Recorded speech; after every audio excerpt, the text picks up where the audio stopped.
வணக்கம் வாசகர்களே! என் கற்பனைகளின் எதிரொலியை உங்கள் காதுகளில் சேர்க்கும் ஆண்டாள் வெங்கட்ராகவன் ஒலிப்புத்தக தளத்திற்கு உங்களை அன்புடன் வரவேற்பது உங்கள் ஆண்டாள். இன்னைக்கு நாம கேட்க போற கதை என் வாழ்வோவிய தூரிகை அவன். கதையின் குரலாய் நான் ஆர்ஜே காமாட்சி. இந்த கதை பிடிச்சிருந்தா லைக் பண்ணுங்க, ஷேர் பண்ணுங்க. கதையை பத்தின கருத்துக்களை மறக்காம கமெண்ட்ல சொல்லிட்டு போங்க.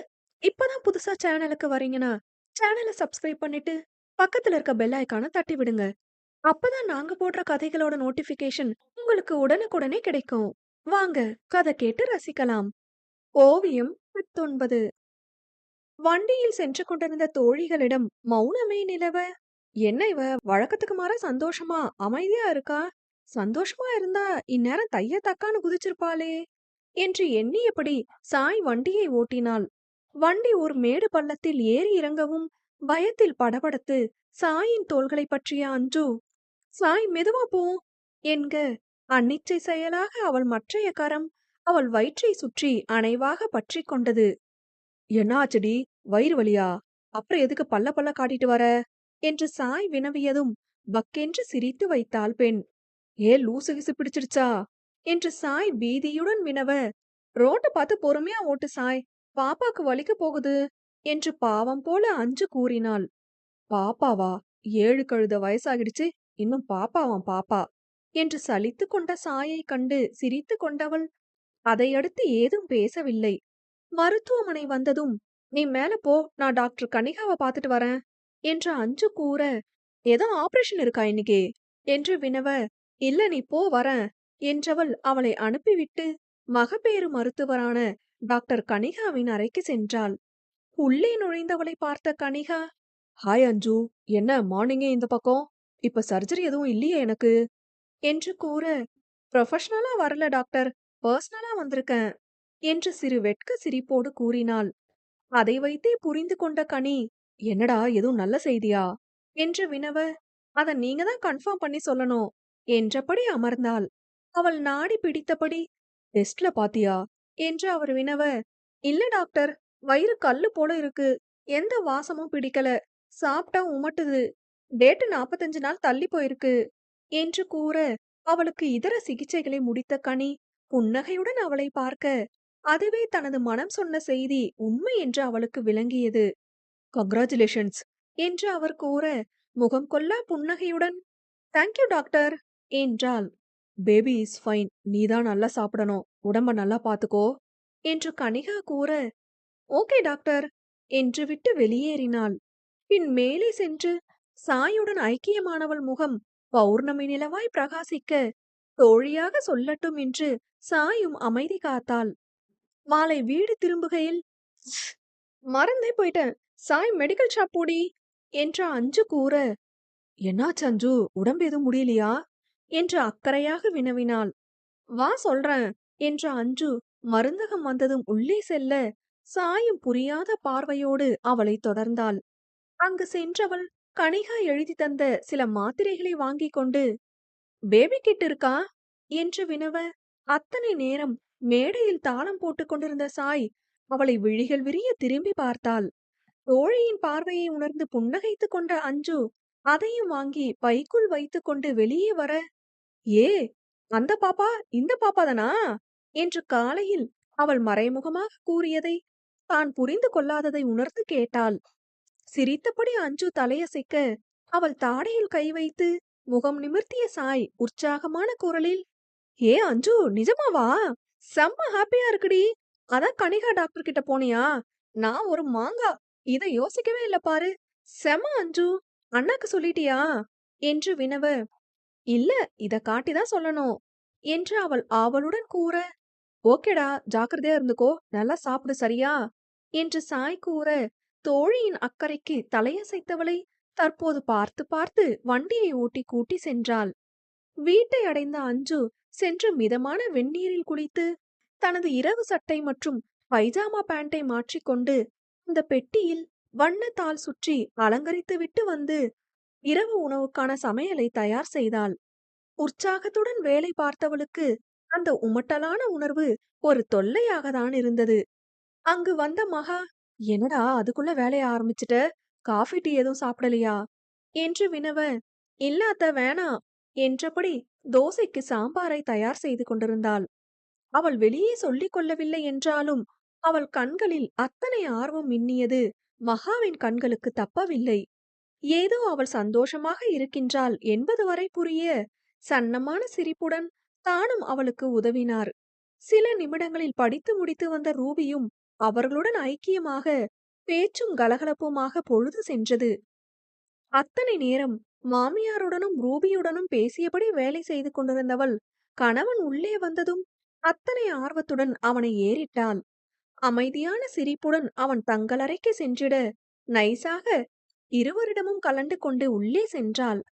அவள் தன்னை பார்த்த பார்வையும் தற்போது அவள் உள்ளே வந்த விதத்தையும் கண்டு சிரித்து கொண்டவன் திரும்பி என்ன என்பது போல் புருவமேற்றி இறக்க, உங்களுக்கு ஒரு சர்ப்ரைஸ் வச்சிருக்கேன் என்று கூற, நானும் உங்களுக்கு ஒரு சர்ப்ரைஸ் வச்சிருக்கேன் என்று அவளைப் போலவே அவன் கூற, கலக்கி சிரித்தவள் அந்த பெட்டியை எடுத்து நீட்ட, உங்க சர்ப்ரைஸை விட என்னோடதுதான் பெருசா இருக்கும் என்றாள்.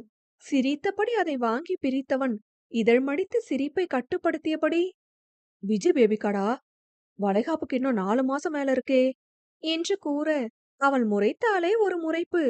அதைக் கண்டு பக்கென்று சிரித்தவன் தனது பையிலிருந்து 2 மாங்காயை எடுத்து அவளிடம் நீட்ட, அவனை அதிர வைக்க வந்தவள்தான் அதிர்ந்து நின்றாள்.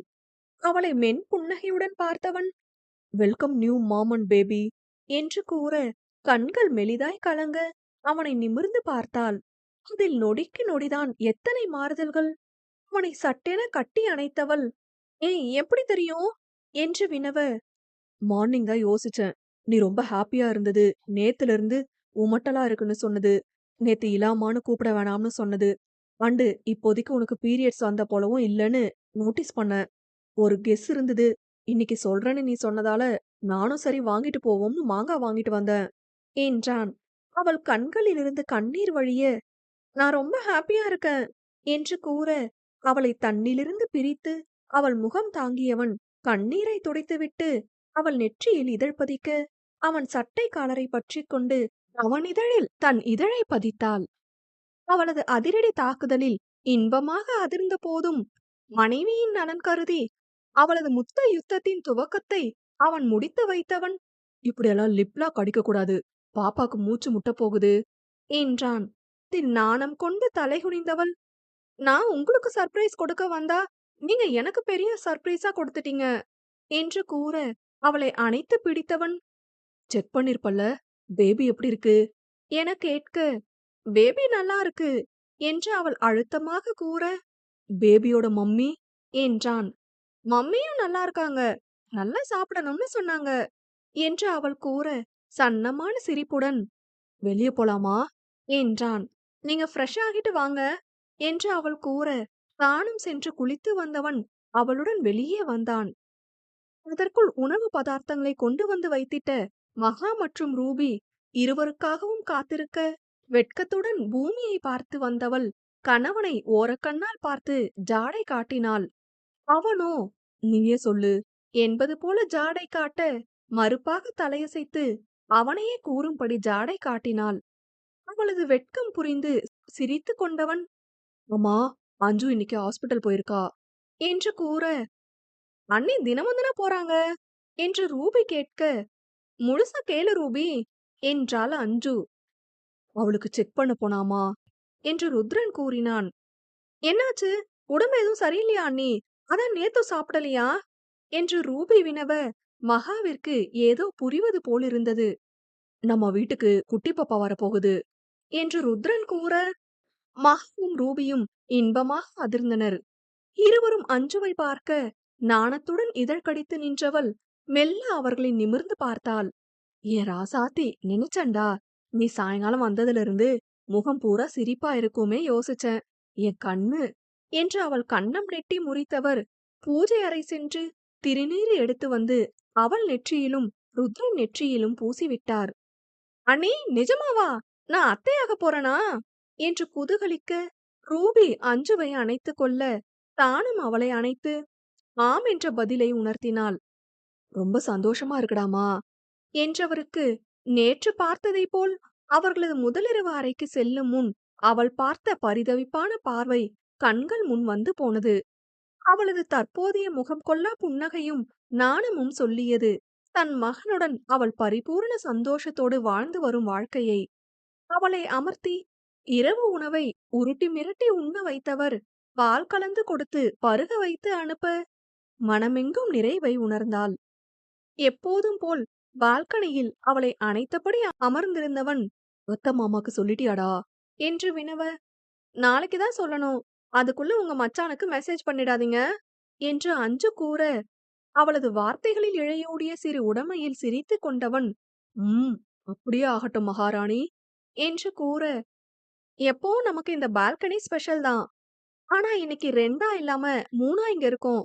டபுள் ஸ்பெஷல் ஃபீல் என்று உணர்வுபூர்வமான குரலில் கூறினாள். அதில் தலையாட்டியவன் மிக மிக மென்மையாக அவள் மணி வயிற்றை தொட்டு பார்க்க இருவரது பிடரி முடியும் சிலிர்த்தது. எப்ப பாப்பா மூமெண்ட்ஸ்லாம் தெரியும் என்று அவன் ஆர்வமாக வினவ, 5வது மாசத்துல தாங்க தெரியும் என்றாள். ஈகரா இருக்கு. பேபியோட மூமெண்ட்ஸ் ஃபீல் பண்ண நல்லா இருக்கும்ல என்று அவன் ஆசையாக வினவ, நானும் ரொம்ப ஆசையா இருக்கேன் என்றவள் அவனை ஏறிட்டாள். உங்களுக்கு கேர்ள் பேபி வேணுமா பாய் பேபி வேணுமா என்று அவள் வினவ, பேபி டால், இந்த கேள்வியை கேட்கக்கூடிய அதிகாரம் உனக்கு இல்ல.